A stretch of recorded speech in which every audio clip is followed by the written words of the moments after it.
engaging session. We've been discussing 4.9, where God is talking about that his birth and his acts are divya, divine, not worldly, or they are not bound by any karma. That is what we were talking about. And today we will do some additional discussion around that concept and talk about where is God's address? What is God's address, basically? That is what we are going to talk about, right? Now, God descends, and when he descends, he keeps on shifting his address. Okay, and that's where we will try to see where does it truly reside. Okay, and look at it from a scriptural perspective, like we always do. So again, a very warm welcome. Let's get started. I'm going to share my screen, and we will get underway by invoking the blessings of God and Guru. So let me share my screen.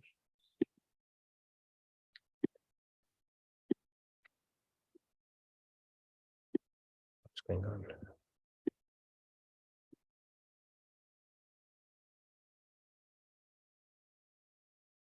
Is it visible? I think good. All right, great. Okay, so let's get started. I'm going to recite the opening prayers.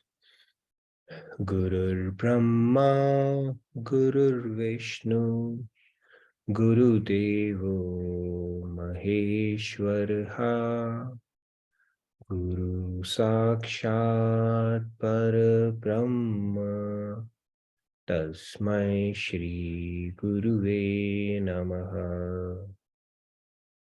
Vasudeva Sutam Devam Kamsachanuramardanam Devaki Paramanandam Krishnam Vande Jagadgurum Krishnam Vande Jagadgurum. All right. Radhe Radhe. Good morning, good evening once again to all of you. So let's get started with our topic of our discussion today. So I'm going to recite the shloka and we'll pick up a few hands. Today we have a hard stop, so we'll probably limit it to 4 or 5 hands so that we can spend more time on the discussion today. I'm going to recite it and then you're welcome to follow along. Janma karma cha me divyam evam yo veti tattvataha tyaktva deham punarjanma naiti mameti sarjana. Okay, let's take a few hands. Sam, Radhe Radhe. Radhe Radhe. Janma karma cha me divyam evam yo vetti tattvataha tyaktva deham punarjanma naiti mameti sorjuna. Radhe Radhe. Radhe Radhe, thank you. Rahul Bhai, Radhe Radhe. Jai Shri Krishna. Janma karma cha me divyam evam yo iti tattvataha tyaktva deham punarjanma neti mameti sarjuna. Radhe Radhe. Rahul, thank you. Radhe Radhe. Dinesh ji, Radhe Radhe. Radhe Radhe. Janma karma cha me divyam evam yo veti tattvataha tyaktva deham punarjanma naiti mameti sorjuna. Very nice, thank you, Dinesh. Rupa ji, Radhe Radhe. Radhe Radhe everyone. Janma karma cha me divyam evam yo veti tattvataha tyaktva deham punarjanma naiti mameti sorjuna. Thank you. Okay, so let's freeze the hands. 3 more hands we can take quickly. Kumar ji, Radhe Radhe. Radhe Radhe. Janma karma cha me divyam evam yo veti tattvataha tyaktva deham punarjanma naiti mam eti so Arjuna. Radhe Radhe. Radhe Radhe. I see. Falguni ji, Radhe Radhe. Radhe Radhe Radhe. Radhe Radhe. जन्म कर्म च मे दिव्यम् एवं यो वेति तत्त्वतः त्यक्त्वा देहं पुनर्जन्म नैति माम् एति सोऽर्जुन। Radhe Yes, Radhe. Radhe Radhe. Last but not the least, Riya ji. Thank you. Radhe Radhe. जन्म कर्म च मे दिव्यम् एवं यो वेत्ति तत्त्वतः त्यक्त्वा देहं पुनर्जन्म नैति माम् इति सोऽर्जुन। Nice, thank you, Riya ji. Okay, I see one more hand. So, okay, go ahead, Pragi ji. Yeah, thank you. Radhe Radhe. जन्म कर्म च मे दिव्यम् एवं यो वेत्ति तत्त्वतः त्यक्त्वा देहं पुनर्जन्म नैति मामेति सोऽर्जुन। Very nice, thank you. So, let's proceed. This shloka, Lord Krishna is saying, those who understand the divine nature of my birth and activities, O Arjun, upon leaving the body, do not have to take birth again, but come to my eternal abode. So if you read it carefully, a few things he is saying, right? Divine, those who understand the divine nature of my birth and activities, that means they should have attained realization. In fact, God realization is something that doesn't happen at the time of death, right? He's saying upon leaving the body, they leave the body. Otherwise, Mr. Yamaraj comes and forces them to leave the body. And the God realization, God has said that whatever thought comes to your mind at the time of death is what you end up achieving. Now, at the time of death, we cannot think about God unless we have practiced it throughout our life. And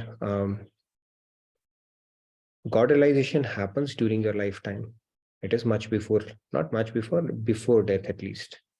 So only people who have realized God, like saints, right?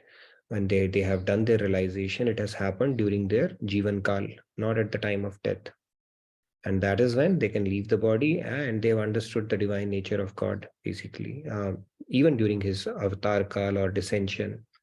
Then they don't have to take birth again. That is essentially what he's saying. So let's move on, continue on our discussion on this topic and get to the topic of our discussion that we're going to discuss today. So we spoke about this concept that when we try to understand God, right, or his leelas through our mundane intellect, then it is just like trying to lift yourself through your bootlaces.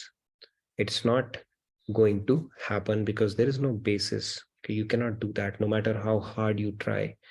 Okay, so it's a futile exercise. It is a spiritual entertainment, or it is what do you call that? Gymnastics of your intellect that you are doing, deriving some kind of dopamine out of it, but beyond a point, it doesn't add any value because you just can't do that.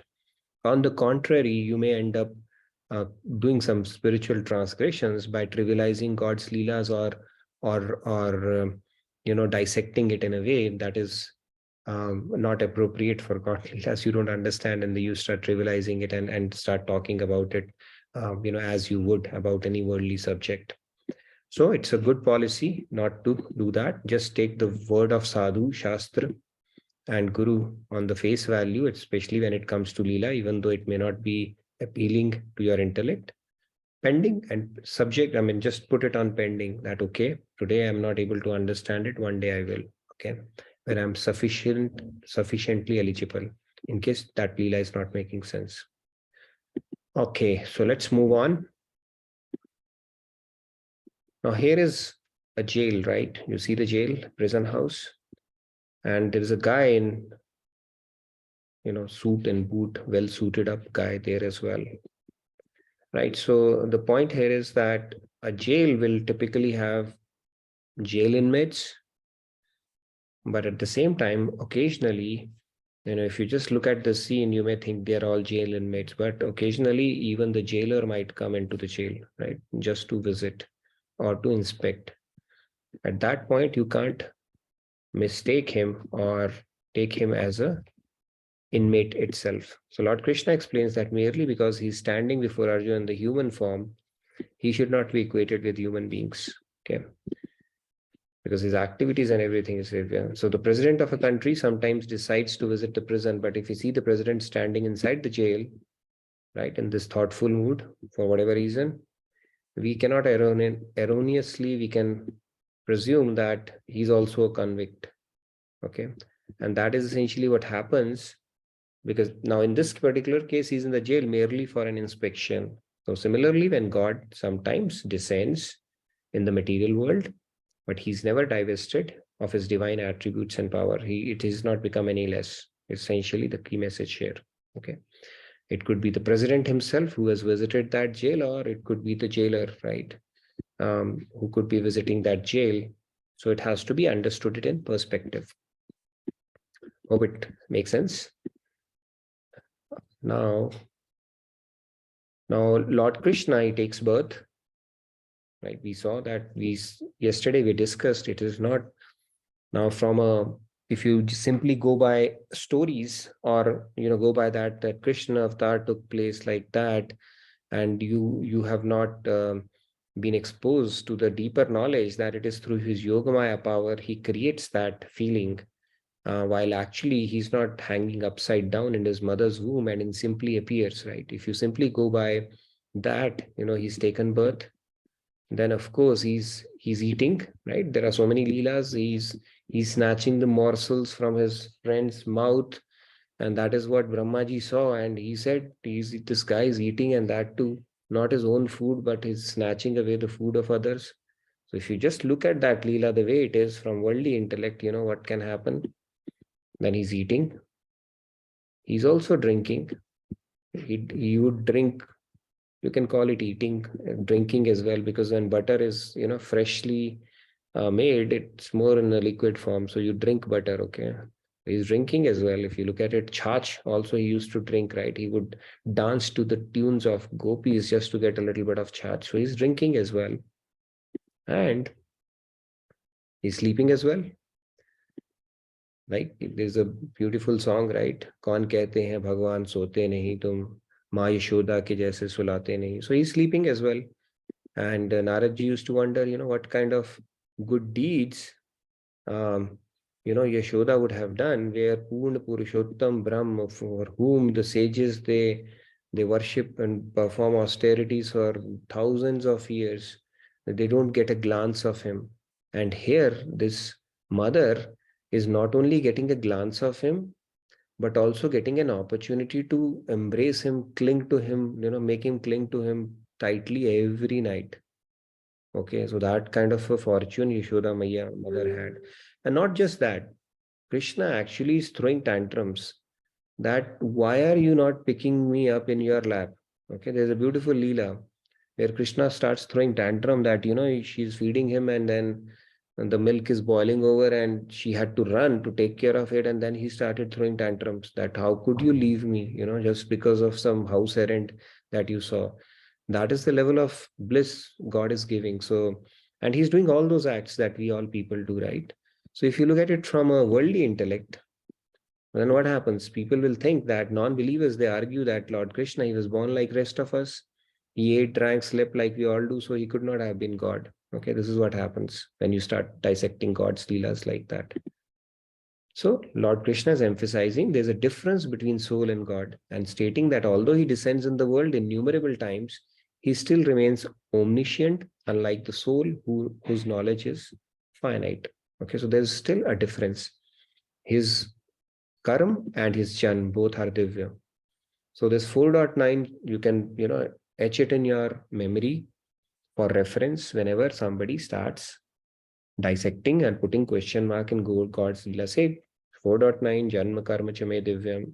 Don't do that. God is saying his acts are leelas. They are not regular acts, so don't even get into that territory. Okay, when he's himself saying that very, very clearly. And if they still question, then you can say, okay, go to 9:11. He says, Avjananti mam mudham manushim tanum ashritam. People with dim intellect do not understand my divinity when I come in human form. Okay, param bhavam jananto mam bhuta maheshwaram. Only with param bhav, With devotion, can you understand its true personality? So he's given enough references for us to go to and take inspiration from whenever these kind of questions crop up, which normally happens. People, put in their intellect in these kind of things. So we need to refrain from it because it's not good for the devotion. Now let's quickly recap the differences between soul and God, right? God is also doing all these activities as well, right? Now there are certain differences. Let's understand those. God is all pervading. Okay, God is all pervading, while the soul only pervades the body it inhabits. Okay, the first technical difference. We are locally situated. If Ramesh is present here, Ramesh cannot be present at some other place at the same time. You can't limit God with that from that sense. God is all powerful, while the soul does not even have the power to liberate itself from Maya without God's grace. We don't have that power. If you think through our self-effort we can do that, then it's being naive. It doesn't work that way. That is the second difference. The third one is God is the creator of the laws of nature, while the soul is subject to these laws. He's the lawmaker. We are the ones who have to bear the results. One of those laws is the law of karma. God has built that law, and we are subject to birth and death based on that perfect justice dispensing system that we have, right? One is a lawmaker, the other one is subjected to those laws. That's another difference, right, between soul and us. God is the upholder of entire creation, while soul is upheld by him, right? He's the basis of our soul as well. Super soul, if he departs from our soul, we will have no existence whatsoever, right? So that is another difference. And then God is all-knowing, while the soul does not even have complete knowledge even in one subject. Forget about one subject. We don't even have knowledge about ourselves only. Okay, we don't know how our mind operates or what's going on, right? So that these are some of the technical differences between the soul and God, right? So although God, if you, in the previous slide I showed, he's doing all these activities, right? Birth, eating, drinking, sleeping, he's still different. And he's not becoming any less just because he's taken on an avatar. These differences, technical differences, would remain always.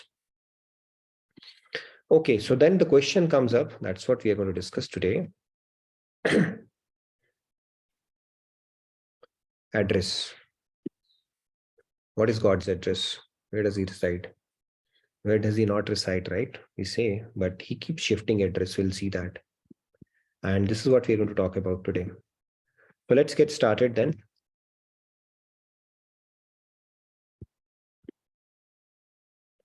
This is God, right, in his personal form. Now his first address, the coordinates of God are Vrindavan. That's where he was born.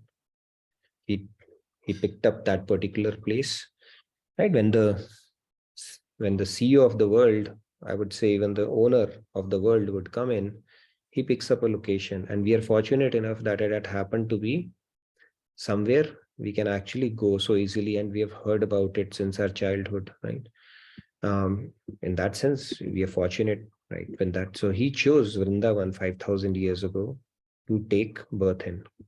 Now, people say that you are saying it because it's in India, and how come God picks up that? I don't know. I mean, why doesn't he pick up Yellowstone or Vegas or Melbourne? I don't know that. Okay, you can ask God when you become God-realized. He picks up certain places, and in this case, he picked up Vrindavan. Right, that is where he was born, Braj Bhumi.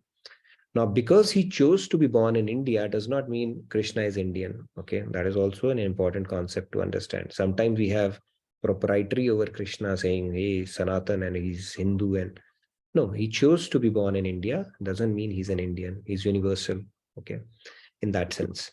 So God chose to be born in Vrindavan. And then what happens? He changes his coordinates. He goes to Mathura. And I think he went to Mathura about when he was about 11 years, and I don't know the exact number of days, some 300 days, close to 12 years, I believe, 11 years old. And then from Mathura, he changes his address. So he's changed his address twice already, right? He started, no, even before that, he was born actually, not Vrindavan, actually, he was born in a jail, okay, if we go technically. He was born in Mathura, I believe, right?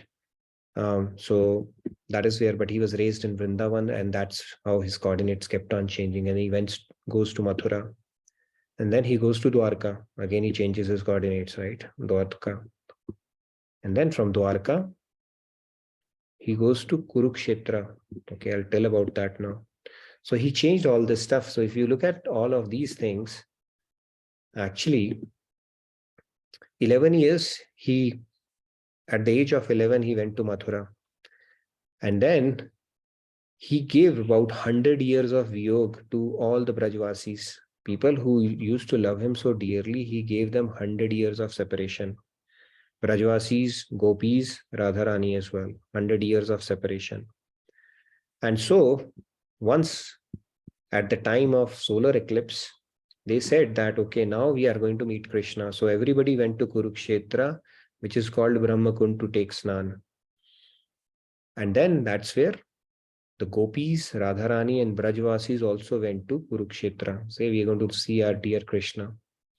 And people from Dwarka also, Mathura and Dwarka, I think they also came in there, which is when Gopis and Radharani said, you are currently in your Aishwarya Bhav, Dwarkadhish.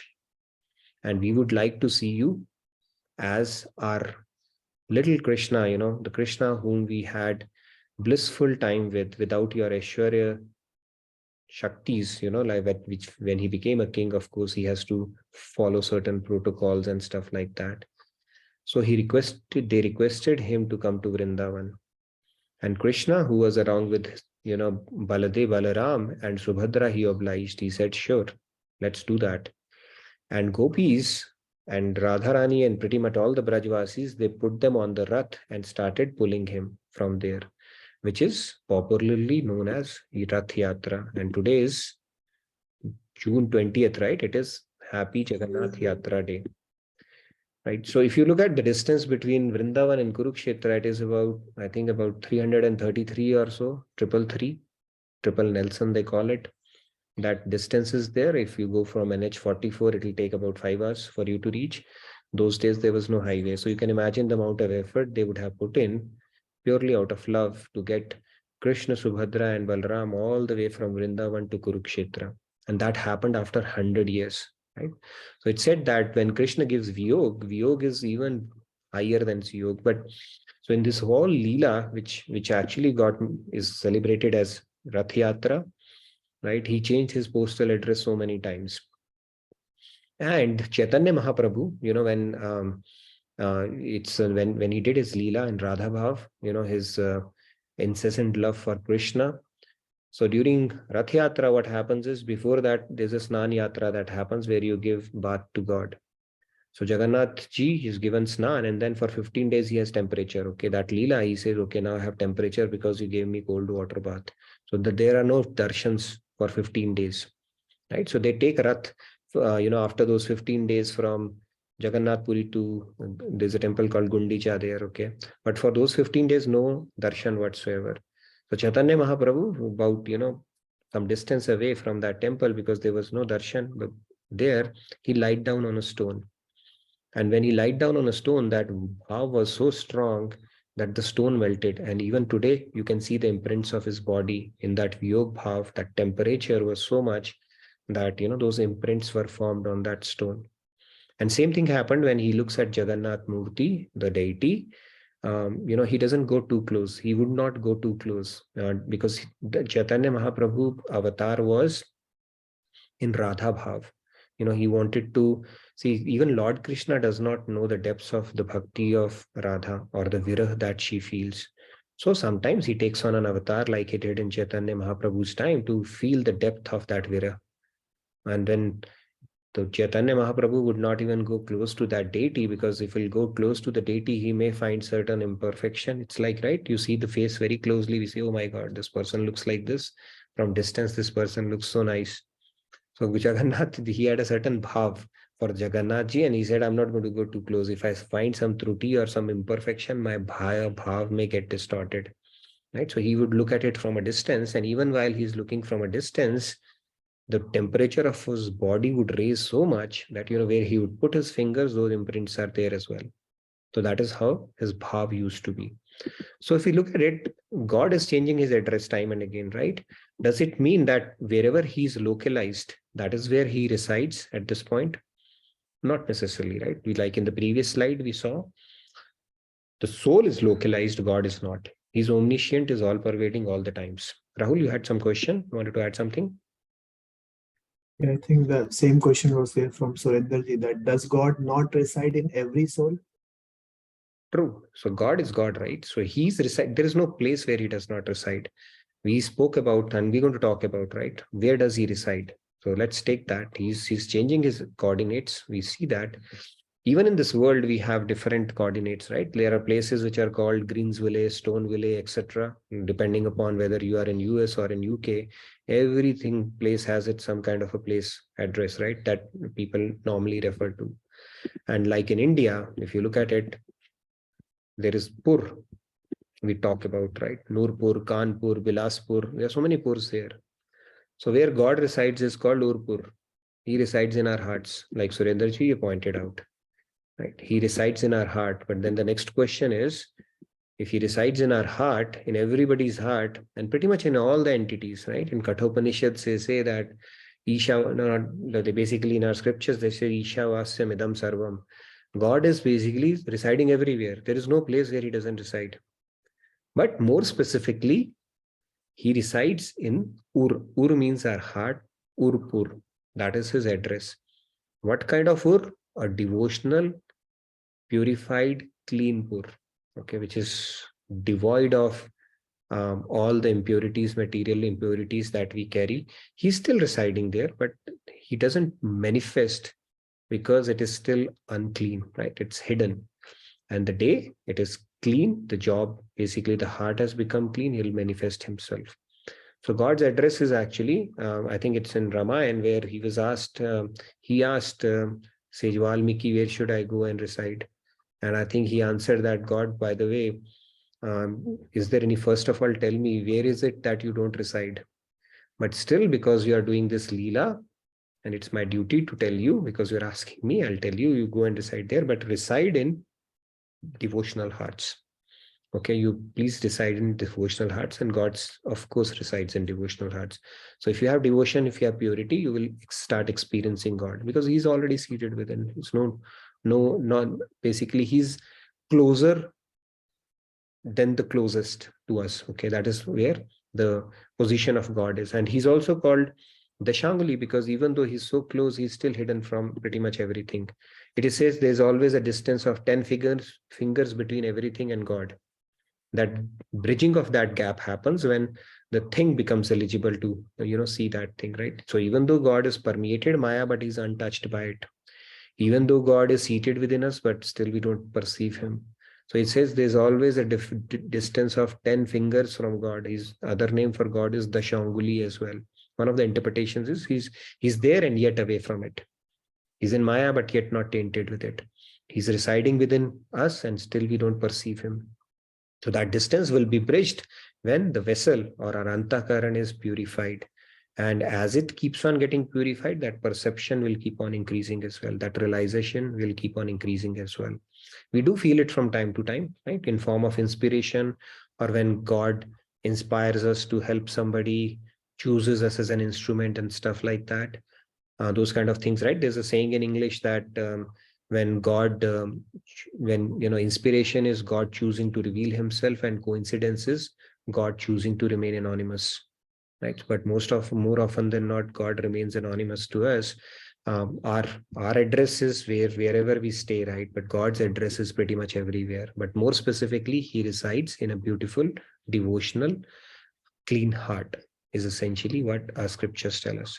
So if you want God to be welcomed to our heart, to be residing in our heart, which anyway he is, we need to clean it, right? It's like if a PM Modi, or let's say president, is going to come to our home, or a dignitary or a person of significance is come to our home, we clean it up.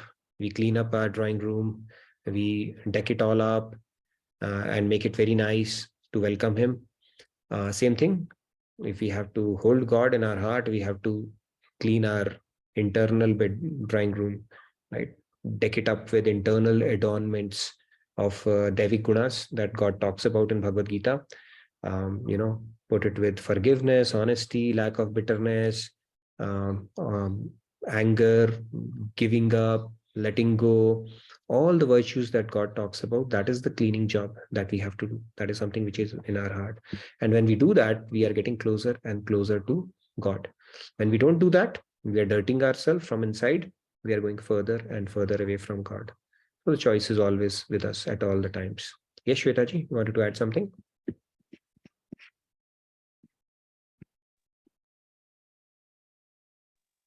Actually, no, I have a question. I think there were 4 addresses. He went to from Mathura to Vrindavan to Dwarika and Kurukshetra. But wasn't it like a back and forth, because he killed Kansa, then he freed his grandfather, Kansa's father, and then I believe he was sent to Gurukul to get formal education after, and then he got married, and I think then they went with Bhim, and then they had to kill Jarasandh, and Jarasandh attacked several times, right? And then he left, I think it was Mathura, I'm not sure, and then he went to Dwarika, and then he created that whole palace and everything. So Yes, can you Shwetaji. put all of that in chronological order, just for the sake of understanding? The idea here was just to give a gist of Rath Yatra today. Okay, Oh, if I'm not tracking Lord Krishna's coordinates to the granularity at which you are speaking, it is more about putting the Rath Yatra into perspective. Okay, in that sense, these were his macro coordinates. Now, okay, micro so coordinates, from well, I would Mathura, he say went to Vrindavan, right? From Mathura, he stayed 11 years, then he went to Vrindavan, he stayed there for 100 years? no, he did not stay there. No, I'm saying after 100 years, basically, from Kurukshetra to Vrindavan, the Brajvasis went to meet him, basically, from Vrindavan to Kurukshetra, to bring him back to Vrindavan. Okay. And how long did he stay in Dwarika? I don't know about the exact time duration about that. All I know is he gave 100 year of separation to Brajvasis once he left. That was the point. Okay. Okay. Sorry, I got little sidetracked. Thank you. Radhe Radhe. Worries. So yeah, I'm not tracking the micro coordinates because within that also, sometimes within Vrindavan also he traveled to one of the gopis' house and then to another gopi's house. So I'm not tracking it at a micro level. It's more at a macro level, just to put it in perspective, that he left the Vrindavan or the Braj where he did all his leelas at the tender age of 7, where he gave his flute and black blanket to Radharani. He says, I will no longer need it now. You keep it with yourself, because his leelas changed. And the Rasik ones, they said, the leelas that you would perform in Braj, we don't get to savor that now in Dwarka. But of course, he had a bigger purpose, right, during his avatar calls, including imparting the message of Bhagavad Gita to Arjun. So all those leelas happened. The bottom line is that he met them after 100 years in Brahmakund in Kurukshetra during solar eclipse. And that's when the Brajvasis got an opportunity to meet him in between. In between, he was at a lot of places, right? So many other Leelas, like you said, Jarasandh Leela, Shishupal, and maybe Hastinapur he went, and so many other places he went. But these are the major ones I captured from a the Rath Yatra standpoint, that he went to Mathura, Dwarka, and he would have gone to other places as well. But the key is that was after 100 years, the gopis, Radharani and Brajvasis were able to bring him back along with Balaram and Subhadra back to Vrindavan. So that was kind of a key milestone. Krishna, who left them at the age of 7, now he's coming back to Vrindavan again. And that is what is celebrated as a Rath Yatra. So we just captured at a macro coordinates level. Even the direction, if you look at it, it's not correct, right? You would say this is not a perfect square. Vrindavan is not it's on the west side of Kurukshetra, by the way, if you look at map. So if you get into that too much specifics, then it will not be right. So I hope you got the gist about it. Yes, Rahul. There is another question in the chat that Chaitanya Mahaprabhu also called Yugal Avatar of Radharani and Shri Krishna. Right. It is said Bhitar Sham Bhitar Gaur Sham or Dadaviran. He was in Radha Bhav, in the body of Krishna, in the Radha Bhav. So yes, it's a Yugal Avatar in that sense. because he would wanted to experience what Radharani goes through. So God does all these leelas, right? How is God not able to perceive something is beyond our imagination? And it is said that the depth of Radha's bhakti, even God cannot perceive. That is how deep it is. And sometimes he takes on an avatar to perceive that virah, what she feels. It's said that the virah that Radharani feels, right? It is called the haze, like we see on fire, there is a haze, little line of haze in a fire. Even if that haze, little bit of that is exposed to this universes, it will all burn to ashes. Okay, that much virah she feels. So God, he does leela sometimes to experience that, and Chaitanya Mahaprabhu was one of those avatars where he was in Radha Bhav in Krishna's form. So it is a Yugal avatar only. Very true.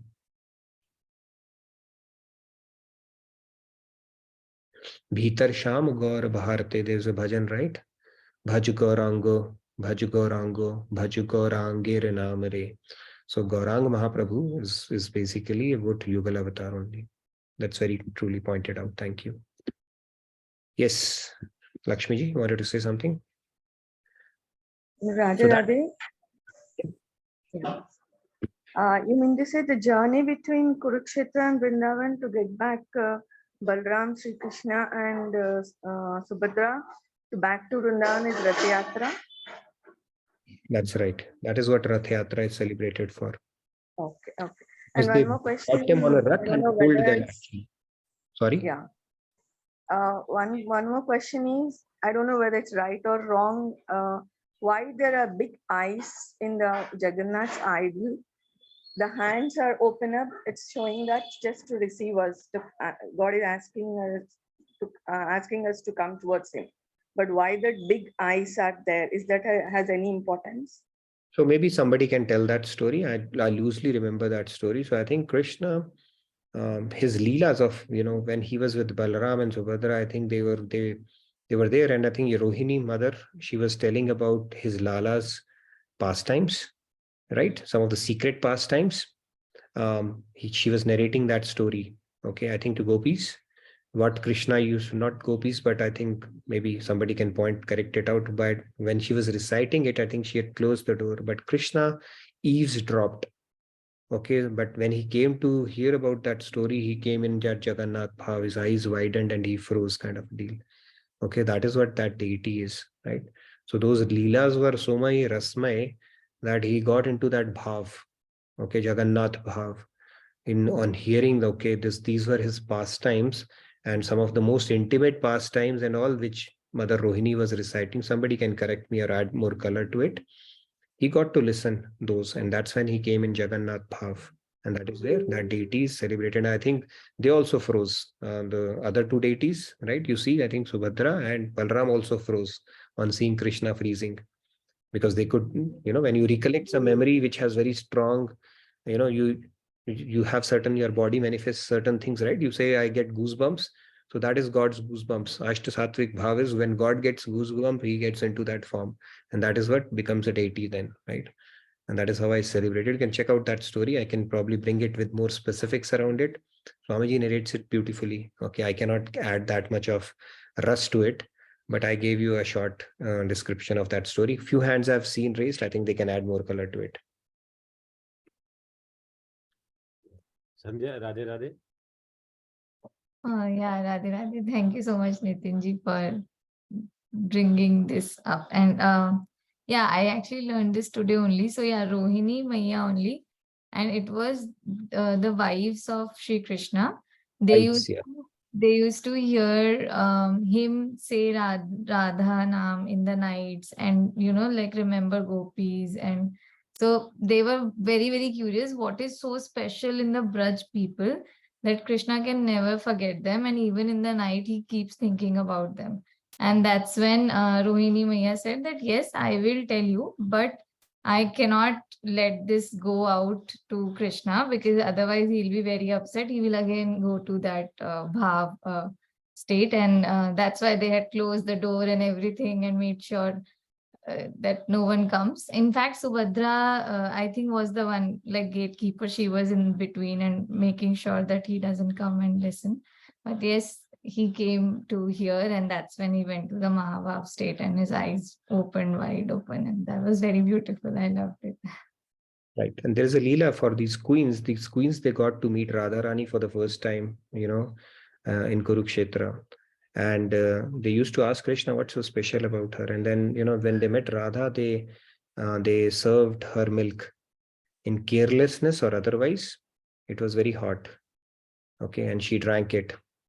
And when they came back, they saw there were some pimples. When you have hot milk, you get blisters, right? And Krishna's feet were having blisters, and they asked, why are you having blisters? He said, you gave hot milk to Radha. So that is my relationship. Whatever she experiences, that manifests in me as well. So then they could understand how deep that connection and relationship is. If you go with Tattva Gyan, Advitiya ek Tattva hai. Both are inseparable. They are just doing a leela there, right?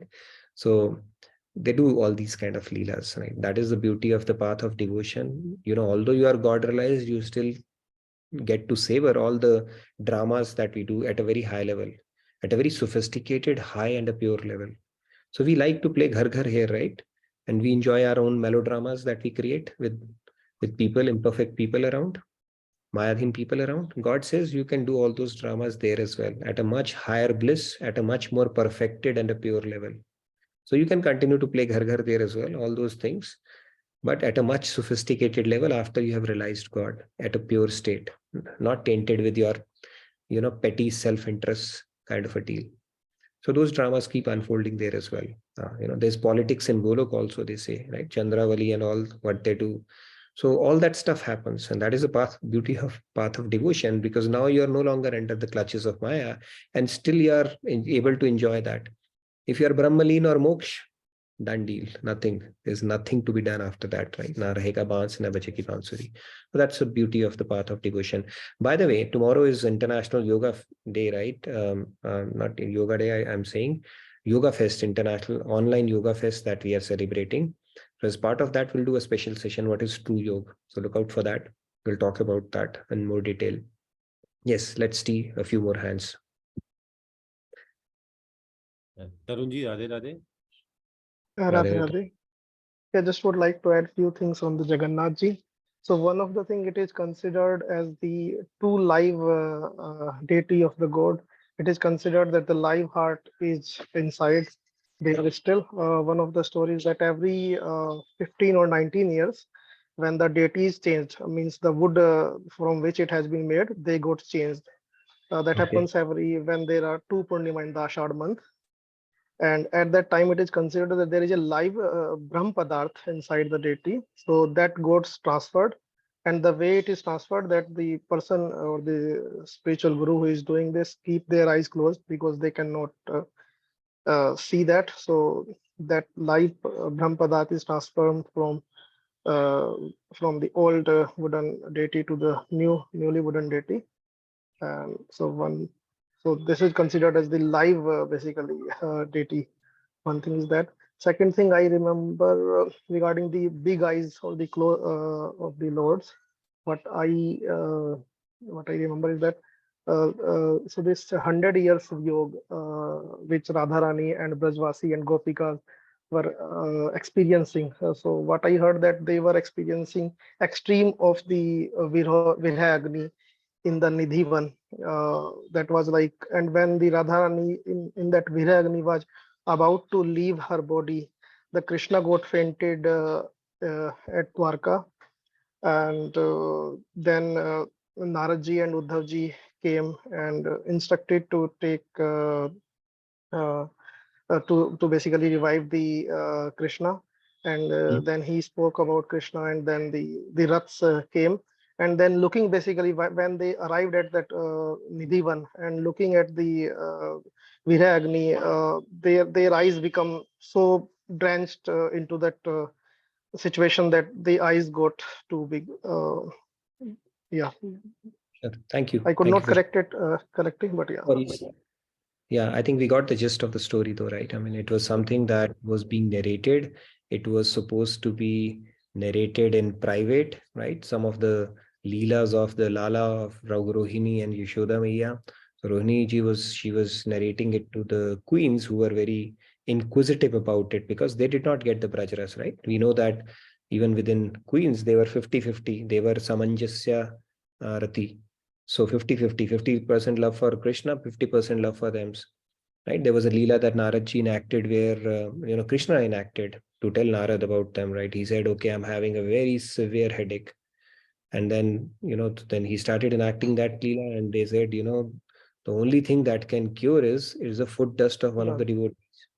And then Naradji goes to all the queens and they say, we need your foot dust. Why do you need? We need to put it to your husband's head. Okay, he's having a headache and that's the only cure. He said, no way.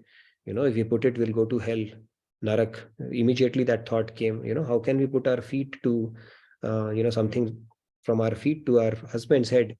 They refrained from it. Then Naradji, he went to, Vrindavan, gopis, to the Braj. And the moment he said, Krishna's head is splitting, he said, oh my God, what happened to what can we do for her? He said, he needs foot dust from, one of the devotees. Everybody offered so much of their foot dust, take it. Okay, immediately, without blinking an eye. He said, it's okay. Even if you have to go to hell, that's fine. At least Krishna's headache will be taken care of, right? So that is the love these gopis expressed for them. So these queens did not get the privilege or the opportunity to enjoy that rasa of Krishna, right? Because they're not completely selfless. And so they were very inquisitive and Rohini obliged them. And that is also part of the Leela. And Rohini obliged them so that this Jagannath Leela could take place of Krishna. Krishna knows everything, right? And then, we could savor Jagannath Yatra every year. That Leela was probably enacted as well, where Krishna got to know he's got his goosebumps. His goosebumps manifest in form of those bhavs, and rest is history. And we celebrate Jagannath Day till today. Okay, let's take a couple of more hands. I think we have time. Yeah. Yeah, Sam, Radhe Radhe. Sam? And Radhe Radhe. Yeah, just to add to that, they actually went to the court. They decided upon that time. But Krishna, being Krishna Balaram, they know they are Antaryamis, right? They know what's happening. So they came back from the court that day to listen. But Subhadra was kept as a guardian. However, the words came, they were able to hear outside of the door. And then Sudarshan ji also came after when these three, not people, Krishna, Balaram, Subhadra, they went into Mahaba and Sudarshan ji also came and he also froze. After that, Narad ji came and he got this darshan of Jagannath. By the time the story was complete, like Rohini ji's conversation was complete and Narad ji prayed to Lord Jagannath to manifest on that and give darshan to everyone. Then Krishna said, yes, I will manifest like this in the Aru Brahman form in Kali Yuga to bless King Indradyumna, and that place will become famous as Purushottam Kshetra Jagannath Puri. That's the blessing Jagannath gave. Oh my God, very nice. Thank you, That's Sam. the story. What a photographic or a memory of an elephant. That is pretty amazing. It's both good and bad, but in this case, very nice. Memory of an elephant. Each detail you captured. Very true. See, it's like the current, right? You are tapped to an electric current and somebody is stuck with the current and somebody else touches it and they got also current. And the third one comes, so something like that happened. Okay. You've seen it in some movies, right? That line starts forming, same thing start happening all the way up to the Sudarshan Chakra until the story was concluded. Thank you for sharing that. Yes, I see 3 more hands. So by the way, okay, we have time, so we can make announcements later. But I just want to remind you tomorrow, because we are celebrating Yoga Fest online, we will have a special session on what is true yoga. Okay, true yoga or yoga, whatever you want to call it. Yes, Monica ji. Are you going to sing with Laddu? Good to see you always.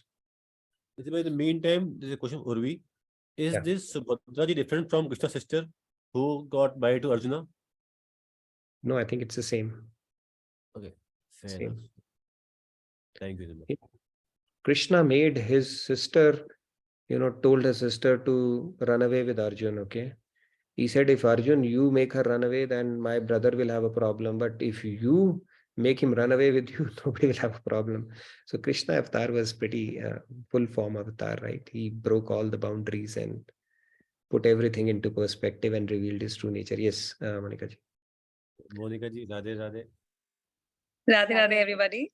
So there are a lot of mysteries with the Jagannath temple, and then like how Taranji mentioned that the Brahma Padarth, which is also known as like Krishna's heart, literally, can only be contained in wood.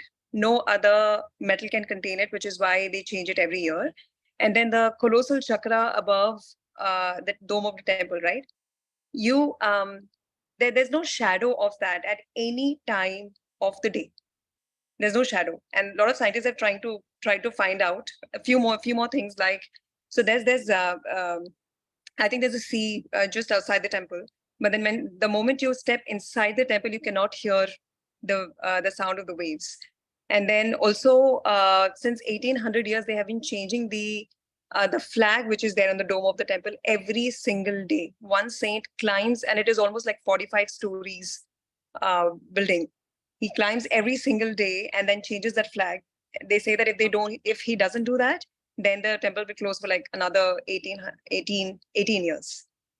So lot of things, lot of mysteries that, and then yes, prasadam also.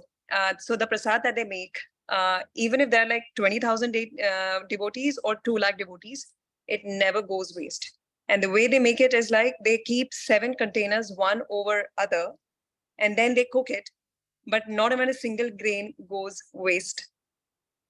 It's a mystery. Scientists also tried finding out, they couldn't. Certain things I think you can't explain with rational and logical mundane thinking for sure. That's where, you know, devotees will understand the magic and so many things that impresses is unfolding right in front of our eyes, you know, if you look at some of these things. But beautiful. Thank you for Right. narrating so many facts about. I wasn't aware of it. So I see Shriramya and Uru who want to add something now. Yes. One more thing, Nitinji. Sorry, when Tarunji was saying about the Pujari ji closing his eyes. So basically, the whole city's lights are off, or it's gone. I don't know what it is, but it's off, because the power of that Brahma Padarth is so much that if it collides with some other electric power or something, then obviously something is going to go wrong. So they switch off the whole city's light, and the Pujariji also covers his eyes when he replaces the Brahma Padartha in the other wood. I think these facts have piqued my curiosity and interest. I think I'm going to research a little bit more here and maybe bring in some facts around it. But this was pretty interesting. By the way, I mean, I think we have time. Yeah, a few more minutes. When I went to Jagannath Puri for the first time, you know, of course, I didn't have that devotional heart. So I went to some pundits and all for Mannat there. Yeah. Okay. Not Mannat, but just for a tourism. I didn't have any Mannat business as well there. But they said, you know what, you start putting threads around this tree, and whatever wishes you have will come true. So I said, okay, go ahead. And I started putting my wishes, okay, clear all my supply exams and stuff like that. Okay. I started putting one after another, and until he came with a bill of, you know, 300 and something rupees per wish, 10, 15 rupees or something like that. I said, this is not fair. As a student, I have so money. I said, I don't have so much of money. He said, but you have tied, you have to give me money. I don't have it. He said, then you have to untie it. Then I have to untie all my wishes. Okay. So that was my first experience. But now if I'll go to the temple. Just wanted to tell you. Okay, let's take a few more hands, and then I think we have to wrap it up. We have another session coming up. Wrap it up in 6 minutes. Yeah. Yeah, Shriramya, please, real quick. I just wanted to know if there is a singing session and I could pick a quick one. Which one? Sorry. I just wanted to know if there is a bhajan session and if I could take a quick one. I raised my hand for bhajan actually. Today, bhajan we will not get. Tuesday we have a hard stop, right? So tomorrow you can reserve yourself for tomorrow. I have another entry already from Kavita. So Shriramya, Kavita, we got 2 entries. Please fill in the feedback tracker if you're interested. Tomorrow we'll do that, not today. Today we will wrap it up. Let's hear from Urvi. But yeah, Shriramya, tomorrow we have already gotten you booked for that. Yes. SSPG, you're back as well. Yeah, Urvi, go ahead, please. Yeah, actually, my mother, she went to the Jagannath Puri temple, and she also told me a few things that she saw their experience, whatever. And obviously, everyone added a few things, but just 2 things I also heard, and they were not included. So I wanted to mention those, that the flag of the Jagannath temple flutters in the direction opposite to the wind. And one more thing is that when the prasad gets cooked, naturally what should happen is that the prasadam in the lowest vessel should get cooked first, and then it should get cooked in the vessel at the top. But it happens vice versa. The first it gets cooked in the top vessel, and then in the like it comes down, and then in the lowest vessel. So yeah, and obviously that thing is also true that when we enter the temple, we do not hear anything, and when we come out, we hear the sounds of the ocean. So that is how it goes. It's a beautiful place. I also want to visit someday. Beautiful. I'll try to research it a little more. It's not first in, first out principle. Like in computers, they say it's last in, first out. And why does God do that? I mean, we'll try to research that a little bit as well. Thank you, Urvi, for sharing that. I think it has sparked a lot of interest in this discussion. So I think a lot of interesting facts to know about, and a lot of people are going to Google it up as well, I'm very sure, after this session. Yes, Priyaji, because you have turned on your video. Good to see you. To add something? Thank you. Yes, I just wanted to say thank you, Nitinji, for the learnings. And I'm really enjoying this session, especially the devotional segment that is, just very, very soothing at the end of the day. And I'm very connected to music. So that is one segment that I truly enjoy. And I noticed, I don't know if that was your son who participated yesterday, but he was very melodious and sang very well. So I just want to add that, being the youngest member. So. Thank you, Priyaji, and thank you for turning on your video. Pleasure to have you. And we would love to hear you sing one of these days as well. I will try next time. Thank you. There are a few participants who have expressed interest but haven't come forward. But we'd love to hear from you. And Shilpaji, if you're there from LA, your song is still overdue, okay? You did promise us, but we haven't heard from you as yet. So tomorrow I look forward to hearing at least from few of you. But thank you, Priyaji, and pleasure to have you on these sessions. Thank you so much for that. Thank you. All right, Arunji, real quick, we have about 3 minutes and then we'll take SSPG. Arunji, I know you have been waiting for a bit. Yeah, Radhe. Again, just to add to the existing things people have been mentioning, and again, to add on to detail that was missed. So, yeah, I mean, if you, as you said, you will be like this, Googling a bit and checking about this. But yeah, so it kind of starts from, all from King Indradyumna and his Brahmin minister Vidyapati. And actually, it starts from there where, the reason that the deities appear the way they are is because, when Indradyumna brings the log of wood to be carved by Vishwakarma, what happens is that Vishwakarma does it under one condition that, I will carve this, and no matter what you hear or don't hear, you shouldn't open the door until I'm done. And what happens is he leaves it for 14 days, and then after the 14th day, he's unable to hear any sort of breathing coming from inside. So his wife gets very curious if something has happened to Vishwakarma. And so what happens in that case is they actually open the door, and that's when he disappears. And then, since it was not allowed to be finished, that's why you see the idols in the unfinished state. That's the story behind the appearance of the idols in that fashion. Awesome. Yeah, great.